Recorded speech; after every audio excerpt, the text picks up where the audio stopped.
Hello, welcome to Arise and Go Outreach. What I'm going to talk about right now is out of the book of Mark. It's Mark chapter 10, verse 13 through 16.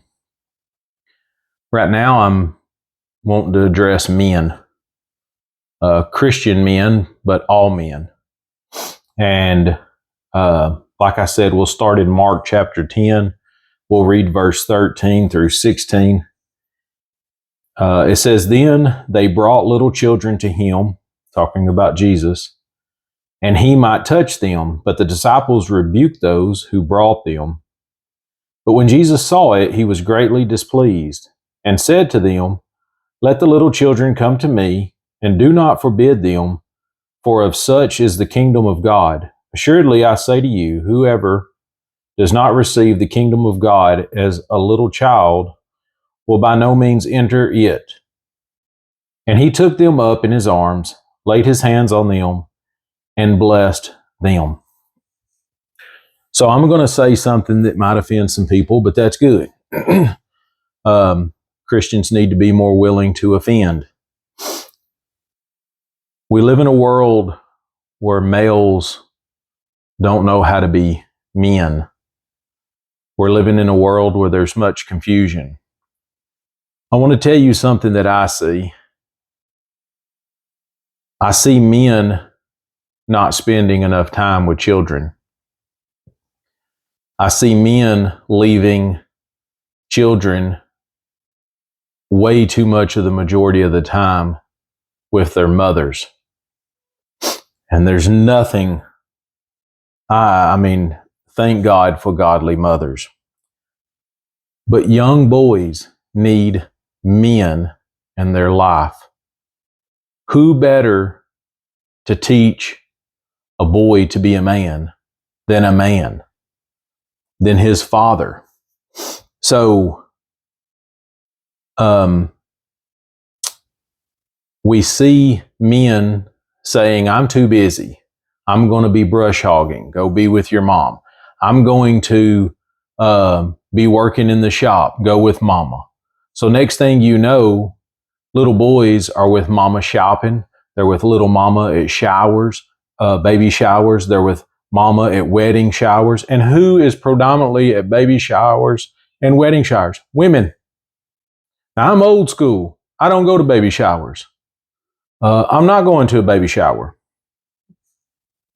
That's a women's event. And then women go, and women have get-togethers, and little boys are there. All they see is women. All they know is women. Where's the father? Where are the men? A little boy's watching and learning from women. And there's things that I thank God that my mom taught me. I needed my mom, but I needed a dad. Now, man, I hear people quote presidents. I hear people quote Einstein and great leaders of the world. And I hear all these quotes. I quote my dad more than I quote anyone. And my dad told me something one time that I quote constantly.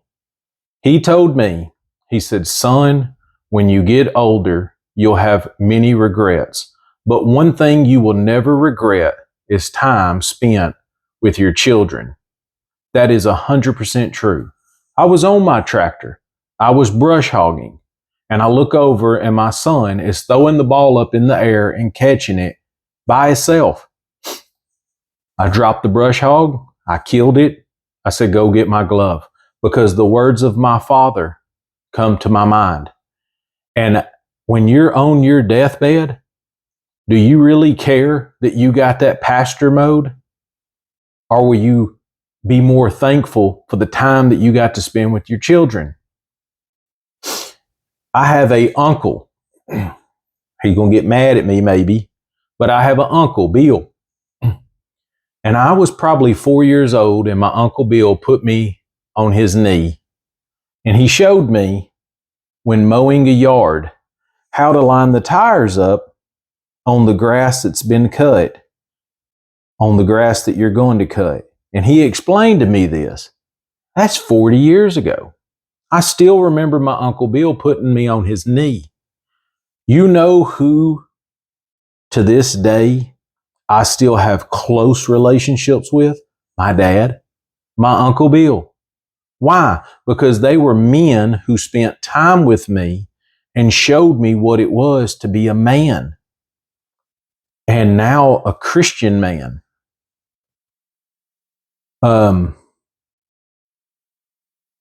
We need Christian men to step up and do what they've been called to do. We need roles in the church. We need men to step up in the church. We need men to step up in the home. If you walk into a football locker room and you say, "What's a man?" you're going to hear something about tough and what Hollywood, fighting. If you read the Bible and say, "What's a man?" Jesus Christ is the ultimate man. Read about him bearing the cross and tell me Jesus wasn't strong. Jesus was what? Long-suffering, loving, caring, forgiving, compassionate. That's a man. And we need Christian men to take young boys and teach them what it means to be a man. I hope this helps.